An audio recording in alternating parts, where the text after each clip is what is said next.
realmente o amor de Deus, ele foi um amor ousado. É que quando você não entende a dimensão do Evangelho e o que verdadeiramente Deus fez, você olha para tudo isso e acha que é uma história comum, não tem nada de interessante.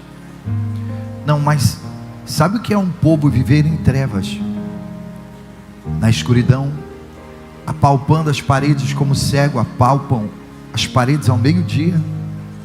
A palavra diz que não havia paz em seus caminhos, e os seus caminhos eram todos tortuosos, e por várias vezes o povo clamava, querendo um livramento, uma libertação, o resgate de Deus, porque a partir do momento que Adão pecou, o pecado ele se desencadeou no mundo, e a única forma de Deus tentar resgatar o homem novamente e aproximá-lo dele e fazer com que ele viesse viver a mesma experiência que Adão viveu lá no Jardim do Éden, seria apagando o pecado de cada um de nós. Então o amor de Deus foi tão audacioso que a palavra diz que o próprio Deus, veja, quem é Jesus? Jesus é o próprio Deus. Jesus é o Filho de Deus. Jesus é o próprio Deus encarnado. As pessoas acham que é Pai, Filho e Espírito Santo, 3 pessoas distintas. Não, isso daí é essa falsa teologia que prega isso daí. Falsa teologia. Aí as pessoas ficam imaginando que lá no céu tem 3 tronos, um do Pai, um do Filho e um do Espírito Santo. Não, por que os 3 pensam igual, agem igual, têm a mesma atitude? Porque os 3 são um só. O próprio Deus, por diversas formas e diversas maneiras, tentava falar com o homem, tentava atrair o homem para ele, mas mesmo assim os homens não davam ouvidos. Quantos foram os profetas que a palavra diz que foram mortos por anunciarem a vinda de Jesus? Muitos profetas morreram porque o povo não dava ouvido. Então qual foi a única maneira de Deus resgatar os homens? Se tornando carne. Deus se tornou carne. A palavra diz que Deus, ele não usurpou o ser igual a Deus, mas ele aniquilou-se a si mesmo, ou seja, ele deixou o seu trono, se introduziu dentro do ventre de Maria, se fez uma semente, um sêmen, se introduziu no ventre de Maria e nasceu. Por que você acha que quando os anjos caídos subiram para tentar tomar o céu, Miguel tinha que estar lá defendendo os céus? Cadê Deus? Por que Deus não estava lá? A Bíblia diz que Deus não estava lá porque ele estava aqui, reconciliando o homem consigo mesmo, lá na cruz do Calvário. O sangue que foi derramado na cruz do Calvário foi o sangue do próprio Deus, que se fez filho, para nos ensinar a ser filhos. Você entende? Só através do Espírito Santo. Até hoje muitas pessoas não entenderam que Jesus é o próprio Deus. Se fez pequeno, teve que crescer, estudar, trabalhar. Aos 30 anos ele começou o seu ministério, e tudo isso para tentar nos salvar, nos resgatar. Então é uma história muito linda de um Deus que se fez tão pequeno, tão insignificante, para tentar salvar as pessoas que ele mais amava. Ele amou o mundo de tal maneira que deu o seu único filho. Expressão, só para você ter uma noção, quem é que dá o seu filho? Você teria coragem de dar o seu filho para morrer por um bandido, um ladrão? Então é uma expressão tão forte. Eu não daria o meu filho, a minha filha, para morrer por ninguém, não. Eu vou entregar o meu filho para morrer por um bandido, um ladrão, uma prostituta, um pedófilo? Não daria não, porque essa é a maior de todas as expressões de amor que alguém possa entender de uma pessoa que verdadeiramente ama. entregou o seu único filho para morrer por nós. Então, se hoje nós estamos aqui, foi graça ao amor de Cristo Jesus. Você vê que a cada ano as pessoas tentam desconstruir o Natal. As igrejas, muitas igrejas, metem o pau na árvore de Natal. Que árvore de Natal? Não, mas elas fazem festa, coloca balão, coloca bolo, acende vela. E aí? Não, mas não tem nada a ver. Tem tudo a ver. Isso daqui é uma maneira de nós prestigiarmos o nascimento de Cristo Jesus. Você pode ver que eu, particularmente, quando eu era pequeno, nossa, quando chegava essa época, a época de Natal, nossa, era tão gostoso enfeitar a árvore. Tudo bem, a gente fazia aquele presépio embaixo, enchia de coisas, colocava presente, mas era um clima tão gostoso. Hoje as pessoas estão desconstruindo isso. No Natal, quando Jesus nasceu, os anjos cantaram louvores. Os anjos adoravam a Jesus. Hoje, nascimento de Jesus, você olha para as pessoas tudo cantando brega, pagode, forró, enchendo a cara de cachaça. Ou seja, desconstruíram o Natal. O Natal é você lembrar de que nem tudo está perdido na sua vida, que por mais desamparado, largado, abandonado que você esteja, existe um que te escolheu, te chamou, te nomeou, te toma pela tua mão direita. Ele é capaz de fazer de tudo por você, para te salvar, te libertar. Jesus, quando ele vem a esse mundo, ele vem mostrar a sua capacidade, o seu poder, mostrar para nós que para ele não haverá impossível em todas as suas promessas. Diz para mim, qual foi o milagre que Jesus não conseguiu realizar? Qual foi a porta que Jesus não conseguiu abrir? Qual foi o mistério que Jesus não conseguiu solucionar? E quando ele diz, eu sou a verdade, o caminho, a verdade e a vida, é porque ele é o caminho, ele é a verdade, ele é a vida. Ninguém vem ao Pai, a não ser por mim. Eu sou a videira verdadeira, vocês são os ramos. Ei, presta atenção, eu sou a videira. Sem mim nada podereis fazer, porque não depende de você, não depende da sua força, do seu intelecto, da sua capacidade. Eu sei que existem pessoas aqui que são formadas, existem pessoas aqui que são profissionais, existem pessoas que são boas naquilo que elas fazem, mas são pessoas que não rompem, são pessoas que não fluem, são pessoas que não conseguem acontecer. É aquela vida estagnada, aquela vida amarrada. Por quê? Porque não depende de você, não depende do que você sabe, não depende do que você faz. Depende de Deus, depende de Jesus. Então quando ele diz, olha, sem mim nada podereis fazer, é porque ele é o nosso combustível, ele é o dínamo que existe dentro de nós, e que nos faz romper. O homem natural, ele vive uma vida natural, ele vive uma vida ordinária. Você pode ver que existem muitas pessoas que hoje se tornaram incrédulas, e nem por esse motivo elas deixam de prosperar, deixam de ter seus carros, sua casa, sua empresa. É uma vida ordinária. Mas quando você coloca Jesus na sua vida, quando você coloca Jesus na sua causa, você passa a viver não de forma natural. Por exemplo, o cristão não vive de forma natural.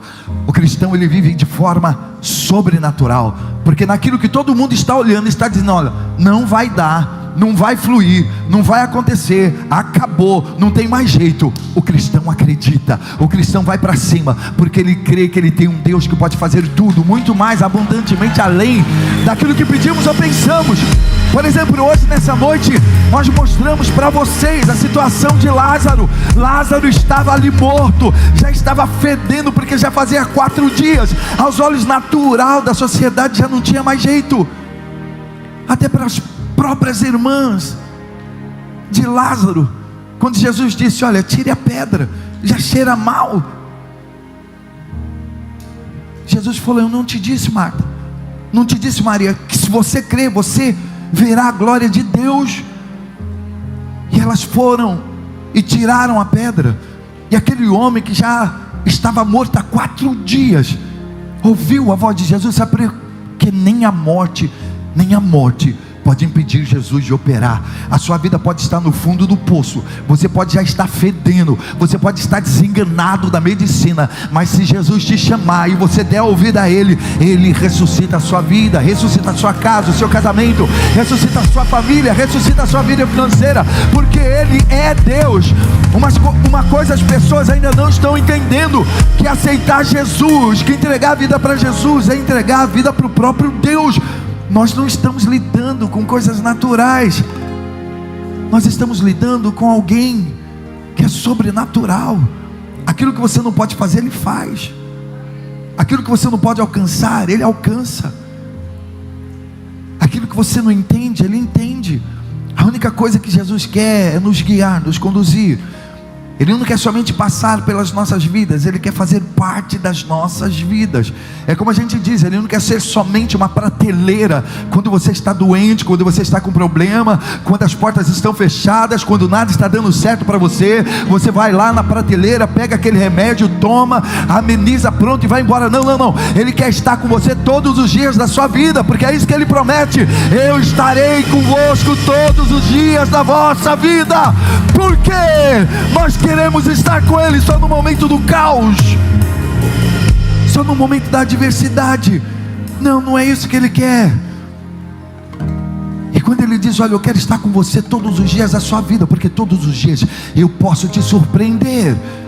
Os discípulos, eles não sabiam o que iam comer, o que iam beber, aonde iam dormir, mas todos os dias Jesus surpreendia os seus discípulos com milagres extraordinários. Quando eles diziam para Jesus: Jesus, acabou o pão, acabou o peixe, ele dizia assim: o que vocês têm aí?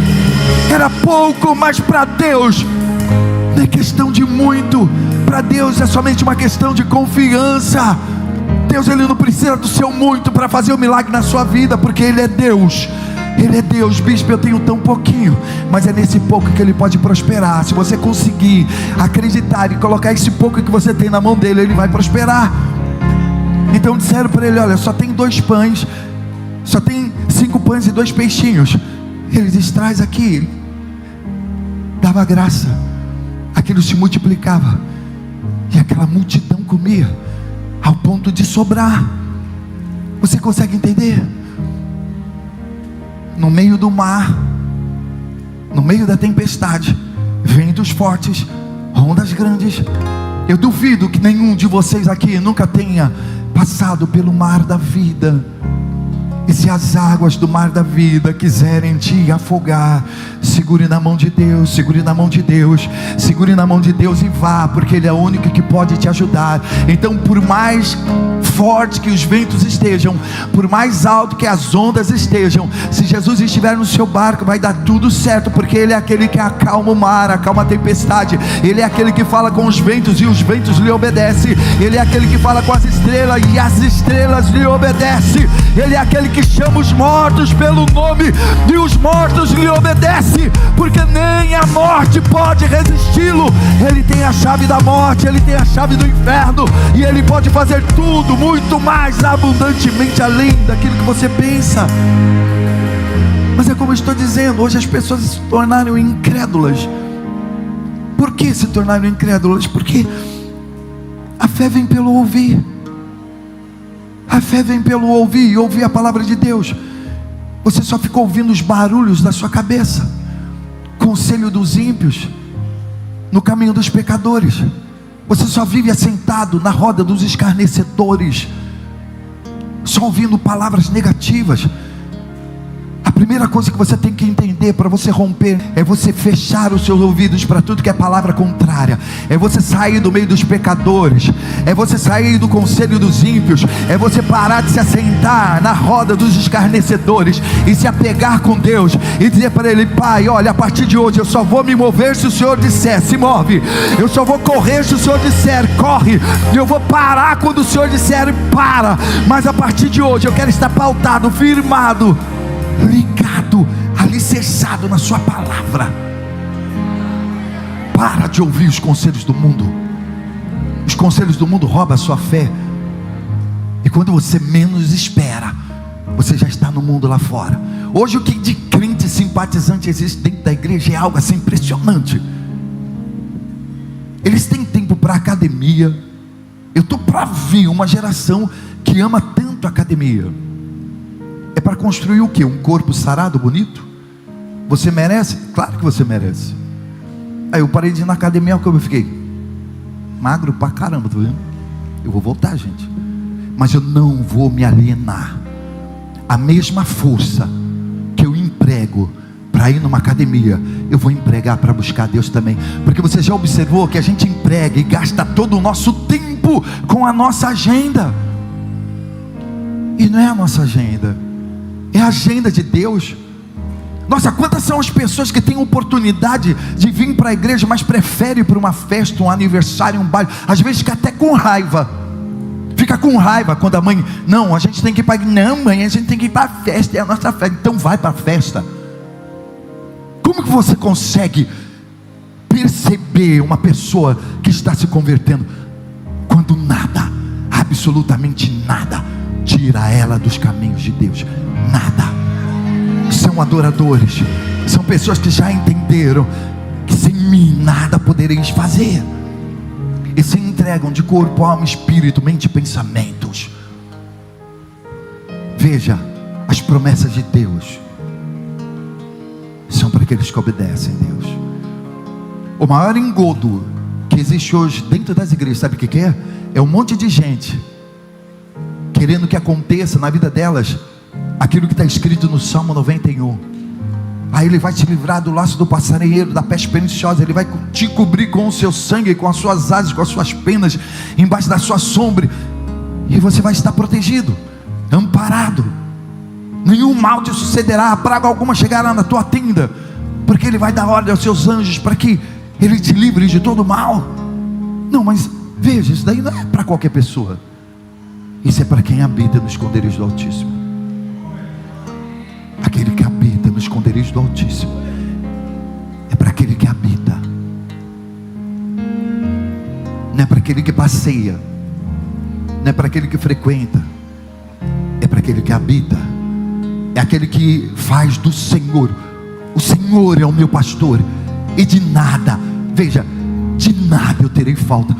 Quando você vê um crente na miséria, na desgraça, pode ter certeza, ou ele está passando por uma prova, Deus está querendo fazer ele romper e levar ele para um patamar bem mais elevado, ou porque aquele crente ainda não fez o Senhor o seu pastor. Porque Davi declara: eu fui moço, hoje sou velho, mas eu nunca vi um justo mendigar o pão. E eu vou dar um conselho para você: se você conhece um crente que só vive pedindo dinheiro, só vive na pindaíba, só vive na miséria, na desgraça, não leve esse crente para sua casa.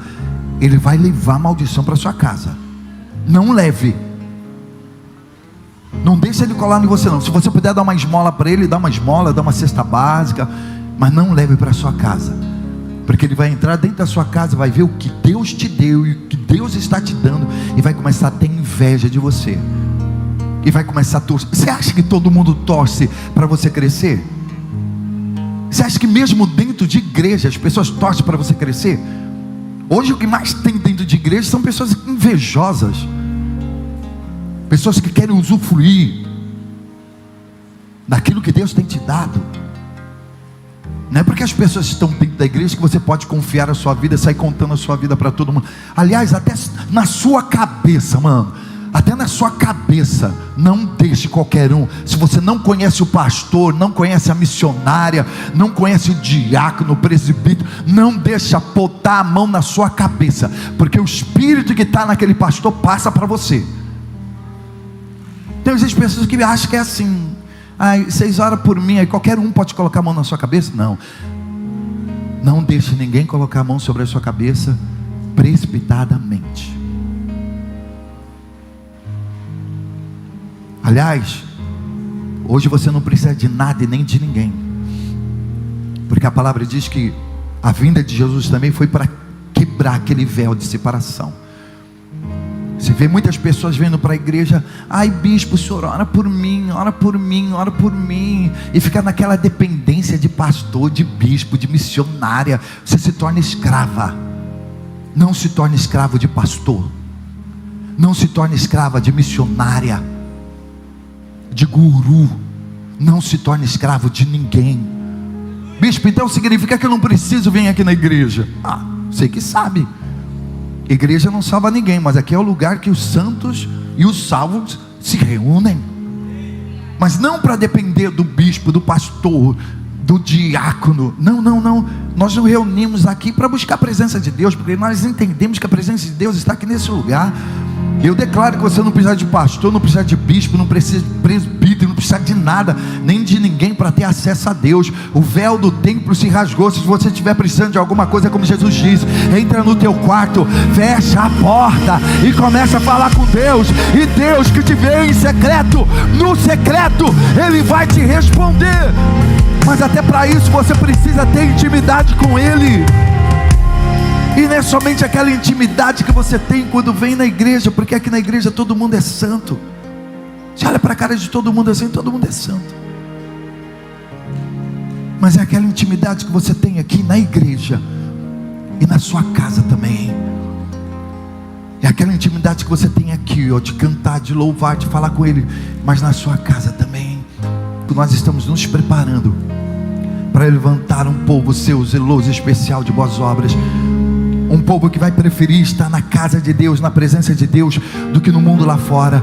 Um povo que vai tapar os ouvidos para essa política que nós estamos vivendo, para esse governo que nós estamos vivendo. Vai tampar os ouvidos para essa economia que nós estamos vivendo. Porque se você se deixar levar por tudo aquilo que estão falando, você vai achar que a sua empresa vai quebrar. E sua empresa não vai quebrar. Você vai achar que você não vai vender mais carro, mas você vai continuar vendendo casa, carro, terreno.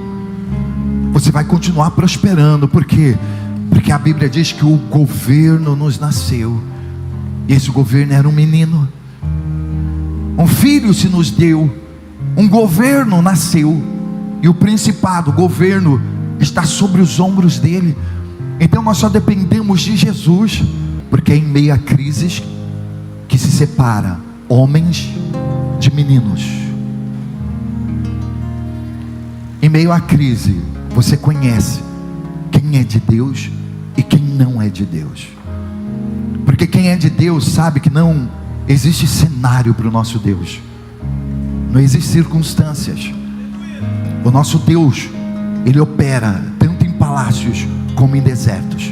Aliás, é em crise, é em desertos, é em som de canhões que Deus mais opera sinais, prodígios e maravilhas. E para que não fique somente nas minhas palavras, está aqui um versículo que o Espírito Santo já colocou no meu coração há dias atrás, lá em 2 Reis capítulo 7. Olha que coisa interessante. 2 Crônicas, melhor dizendo, capítulo 7, versículo 11. Olha só. Enquanto muitos estão afundando, muitos vão crescer. Mas a palavra diz assim, olha: assim Salomão acabou a casa do Senhor e a casa do rei, que era dele. E tudo quanto Salomão intentou fazer na casa do Senhor e na sua casa prosperamente, o efetuou. E o Senhor apareceu de noite a Salomão e disse-lhe: ouvi a tua oração e escolhi para mim este lugar, para a casa de sacrifício. Peraí, Deus ele escolhe um local quando encontra pessoas ali naquele local que oferece a Ele orações, sacrifícios de louvores, de um culto racional. É isso mesmo. Se você fizer da sua casa, do seu quarto, um local de adoração para oferecer a Deus sacrifício de louvores e orações, pode ter certeza que Ele vai aparecer para você também. E o Senhor apareceu de noite a Salomão e disse-lhe: ouvi a tua oração e escolhi para mim este lugar, para a casa do sacrifício. E Ele diz assim, olha: se eu cerrar os céus, quem vai cerrar o céu? É Deus. Não existe nada que não seja do conhecimento de Deus. Tudo que vier, seja pandemia, seja praga, seja peste, seja seca, tudo é do conhecimento de Deus. Você acha que Deus não sabia que o coronavírus ia chegar? Lógico que Ele sabia. Você acha que Deus não sabia que a fome ia chegar, que a seca ia chegar, que o caos ia chegar? Lógico que Ele sabia. Deus, Ele sabe de todas as coisas.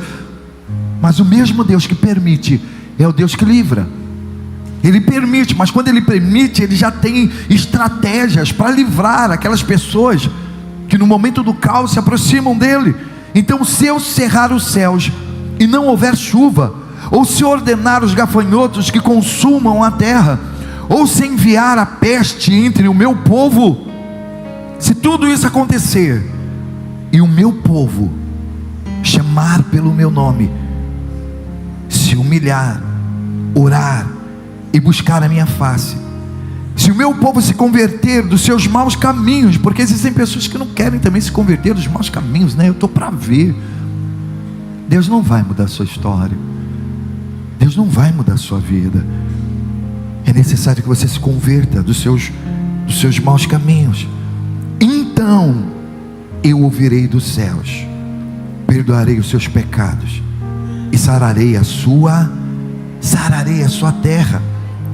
Estarão abertos meus olhos e atentos meus ouvidos à oração que vocês fizerem neste lugar, porque agora eu escolhi e santifiquei esta casa, para que o meu nome esteja nela perpetualmente, e nela estarão fixos os meus olhos e o meu coração todos os dias. Então o que fazer? Você já foi alcançado pelo caos? O caos já te alcançou, o deserto, os gigantes já estão nos seus caminhos. A única coisa que você precisa fazer é clamar, buscar, se converter dos seus maus caminhos. Então eu ouvirei dos céus, sararei a sua terra e perdoarei os seus pecados. Vão estar atentos meus ouvidos à oração que vocês fizerem neste lugar. Eu não tenho medo de crise, eu não tenho medo do caos, porque eu sei que se ele chegar, se ela chegar, é simplesmente nós clamarmos a Deus e Ele vai estar de pronto para nos socorrer. Amém? Diga graças a Deus.